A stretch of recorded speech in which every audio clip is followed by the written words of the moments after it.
강정순 여사에게 빗자루로 맞은 장윤자의 모습이 마치 쥐새끼와 같았습니다.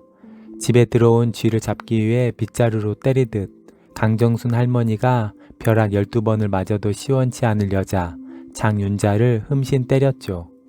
비록 최선영과 장윤자의 몸싸움에서 장윤자가 최선영을 패대기 쳐서 손목을 다쳤지만 장윤자는 자켓을 벗어던지고 집까지 도망가는 망신을 당했죠. 이제 장윤자는 자신의 지난날의 만행을 낱낱이 폭로당하고 딸 진나영도 정체가 탄로나 모녀간에 대망신당한 일만 남았습니다. 그리고 아라의 친부의 정체가 드러나면서 장윤자는 자켓을 벗은 채로 도망가는 것보다 더 비참하게 쫓겨날 것입니다. 27년 전 장윤자는 친딸 나영이를 데리고 파출부 일을 나갔다가 우연히 동네 언니였던 최선영을 만났죠.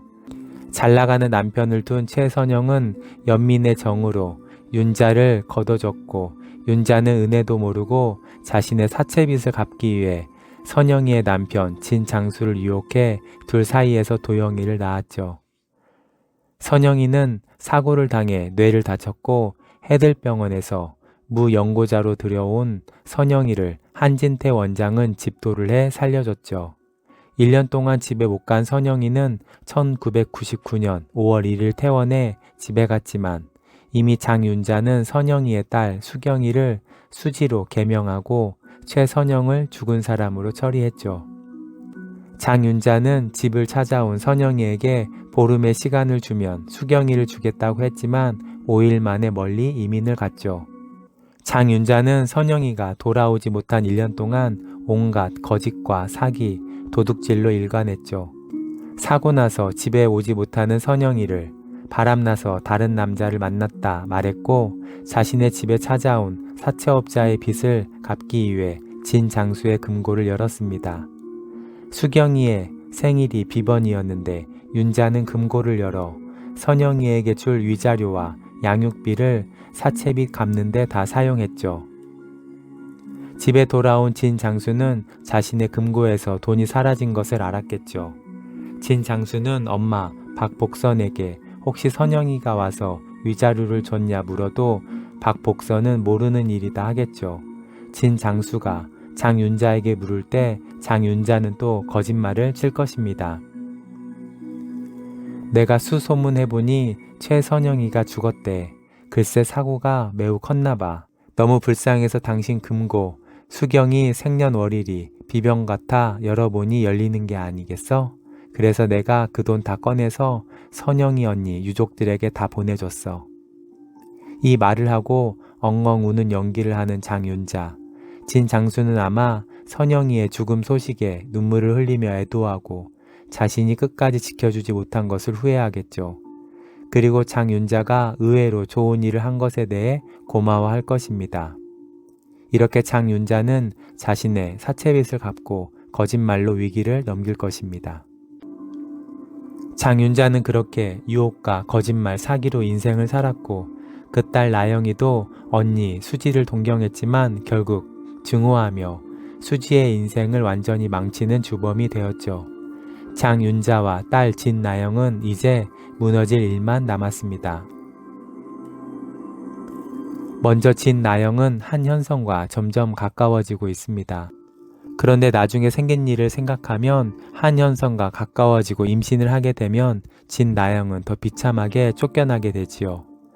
한현성의 옆집으로 이사온 진나영은 자신의 이름을 숨기며 707호 한현성의 정신적 멘토처럼 친구처럼 잘 대해줬죠. 그런데 이제 한현성이 친구를 넘어 이성으로 진나영을 대하고 있죠.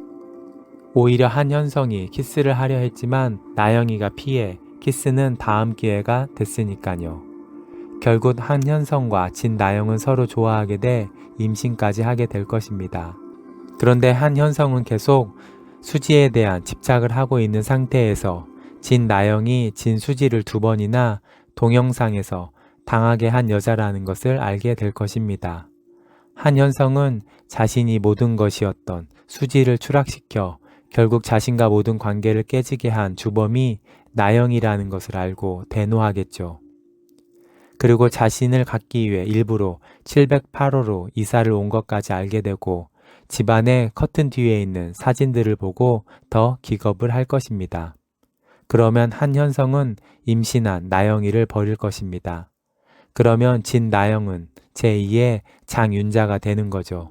장윤자는 과거 어떤 남자 사이에서 나영이를 낳았고 남자에게 버림을 받아 파출부로 고생을 하다 선영이의 집을 갔지요.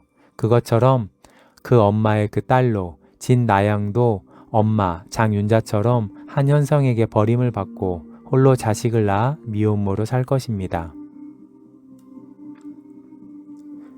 조아라는 마당집 종업원 순주가 버리고 간 아이죠.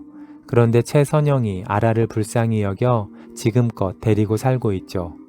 엄마가 데리러 올 거라는 선영이의 말을 굳게 믿고 살았는데 마당집 문간방에 새들고 있는 수지가 아라에게 엄마는 결코 오지 않는다 말을 할 것입니다.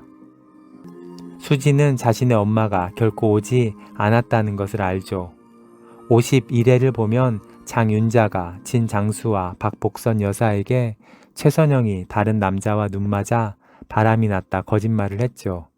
그 얼굴에 남자 생겨 떠난 게 맞다면서 100% 남자 생겼다 말합니다. 수경이가 들을 수 있다고 말하니 6살 수경이가 뭘 알겠냐 말하죠. 그런데 그때 6살이었던 수경이는 그 말을 들은 거죠. 자신의 엄마가 바람이 나서 떠났다는 것을요. 그래서 아라에게도 한 번 떠난 엄마 다시는 돌아오지 않으니 마음 단단히 먹고 살라는 의미에서 아라에게 산통 깨는 말을 한 거죠. 그런데 아라의 엄마 순주가 다시 나타날 것입니다. 자신을 버리고 간 남자를 찾았다고 하면서요.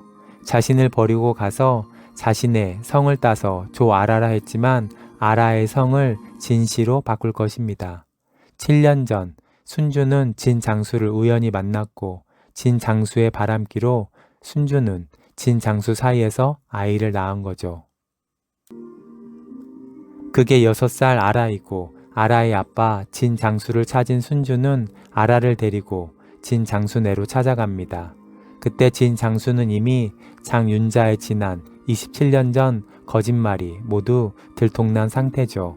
최선영이 장윤자의 자켓에서 나온 세탁소 주소를 보고 장윤자의 집을 찾아내 진장수에게 장윤자의 실체를 낱낱이 폭로한 뒤였으니까요.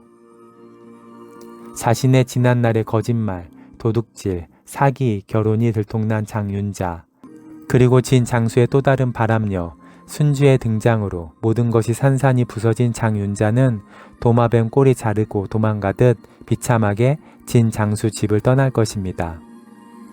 딸 나영이 집으로 가지만 나영이도 엄마 꼴 보기 싫다며 문도 열어주지 않을 것입니다.